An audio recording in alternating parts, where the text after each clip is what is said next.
Morning Wolves, hope you're all okay. Welcome to Tuesday's Phonics. So today we're going to be learning all about plurals, and you can see I've got Winnie the Pooh and Paddington in the background to help me today, just because I know Paddington loves London as well, so that really fits in with all of our English learning, doesn't it? So today we're going to be talking about plurals, and I know tomorrow you're going to be looking a little bit more at nouns in our English, but today we're going to focus on plurals because we have looked at nouns before.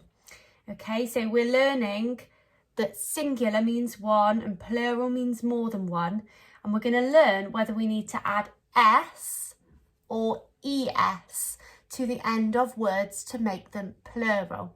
Okay, let's clap that out. Plural, plural. Well done. So we're going to start off with what is a noun. We've looked at this before. A noun is a naming word, like a dog, a pencil, cat. Okay, something that it's its name: dog, pencil, cat, brush, hat, log. And a plural means more than one. Paddington is one bear. Bear is the noun. If Winnie the Pooh comes and joins him, we've got bears. Plural, two bears. Okay, so we're going to be looking at that today. One cat, three cats. And the plural is more than one. Okay, so one dog, lots of dogs. Can you see that s on the end? More than one, plural. One door, lots of doors. One pencil, lots of pencils. One lamp, lots of lamps. I think you get it.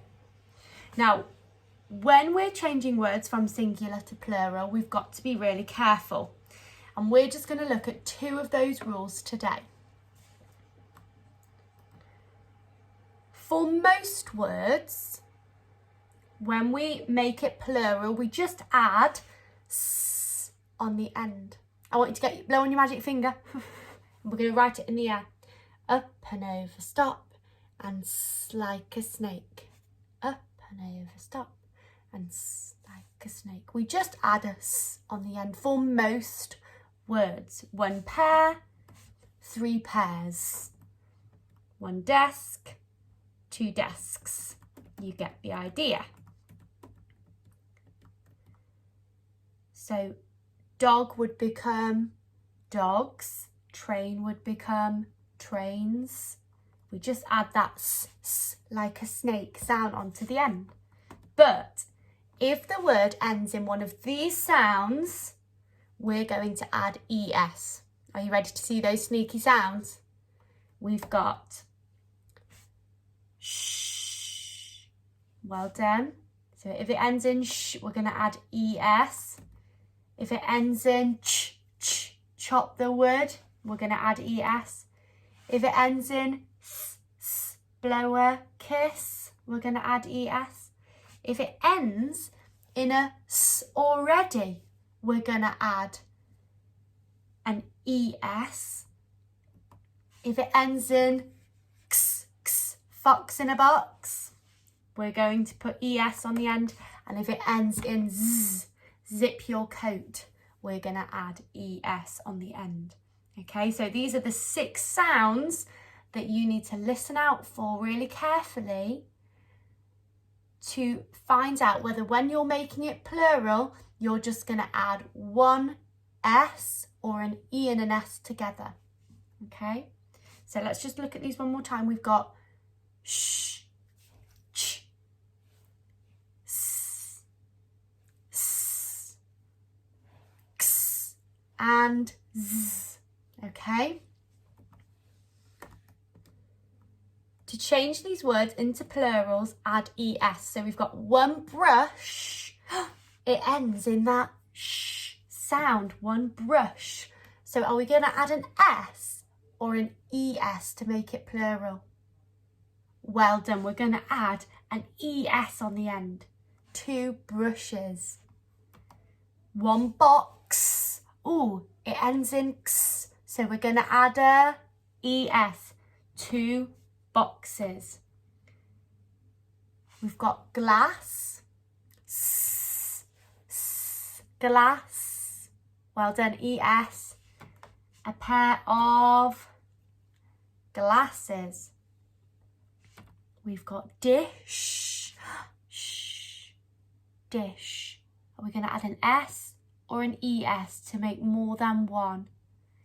It ends in sh, so we need an ES, dishes. And if we've got church, ch, it ends in ch, so we need an ES, churches. And I think you can kind of hear it. Right, I'm sorry you couldn't see my face for that bit, but I really wanted to be able to show you that PowerPoint. And that's going to be on the website and Purple Mash blog as well. So if you want to look at that at home and talk through it, then you can.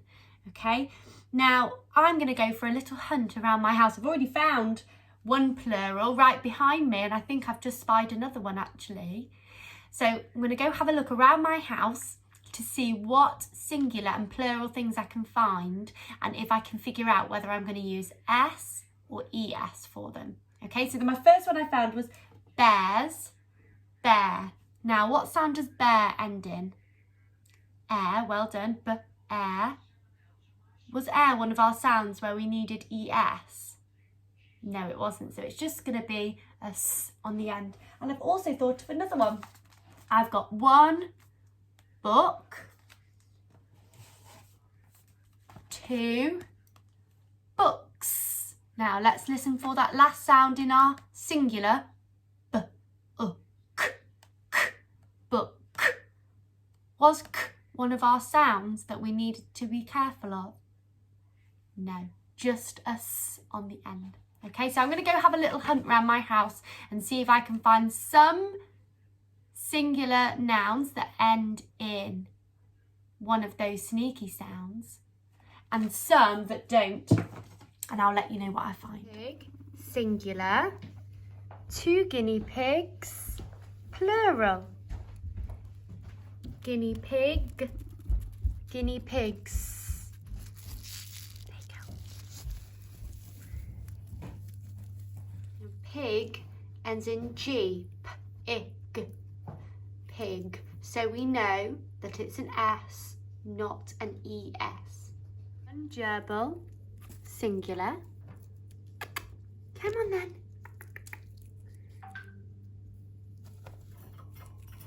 Two gerbils, plural. There is a third gerbil down there, but he's a little bit poorly. I've got one banana, singular. A bunch of bananas, plural. Now banana ends in A, so we know it's just an S going on the end of bananas and not an ES. Now I've been doing some rock painting for our mud kitchen. One rock, four rocks, and rock ends in K, so it's just an S on its own. But to paint those rocks, I used some brushes. One brush, singular. Two brushes, plural. And brush ends in sh. And if it ends in sh, then it's an ES on the end for brushes. One brush, two brushes. Oh, now we've got one fried egg, singular. Some fried eggs, plural. Now eggs ends in what sound? Tell your screen, what sound does egg end in? Egg. G. Well done. G, g, gorilla. So, is it going to be S or ES for fried egg? Well done. If it ends in G, it's just a S on its own, so it's eggs. Delicious. I hope you enjoyed that, me finding lots of different things around my house, and I wonder what you can find around your house as well. Now, I've set you a job for today, but you might want to just write a list of the things you found around your house. That would be fine as well, but this is just For some of you, I know you like to have that worksheet and that structure. So if you want to do a list of the things that you found and writing them singular and then plural next to with the right S or ES, then that's fine as well. But this is just a job if you would like it instead that is already made for you. Okay, so you have got one column that says singular and a little picture. And that picture, you're just going to write what that is. So we've got, what's that one? A cup, yeah, or a teacup. We've got an easy apple. We've got a bee. We've got a glass. We've got a brush. We've got a horse. And we've got a car. Okay, so you can write the singular words of those. And then you're going to make it plural. Okay, and you need to be really careful. Listen to that last sound in the singular. Or actually, you could just look at what you've written, couldn't you? Because that will really be a big clue. And you're going to write the plural version, what we say when it's more than one, in this side where it says plural at the top. So instead of cup, p, p, p, was that one of our sneaky sounds that needed ES? No, well done. It's just going to become cups with that single S on the end. Okay, and you're going to do that for all of those. So that's up to you. And on the website, you can find the sheet and you can also find that PowerPoint that I showed you today that will help you remember those sneaky sounds. Okay, so remember we had sh, we had ch. I'm going to put it on me so you can see me doing them. So we had sh, ch, s, or s, x, fox in a box, and z, zip your coat. Okay, so those 6 sneaky sounds, an alliteration, 6 sneaky sounds that, remember, if the word ends in that, then you need an ES on the end, not just an S. Well done today, superstars. Can't wait to see what plurals you find around your house too. Speak soon. Bye.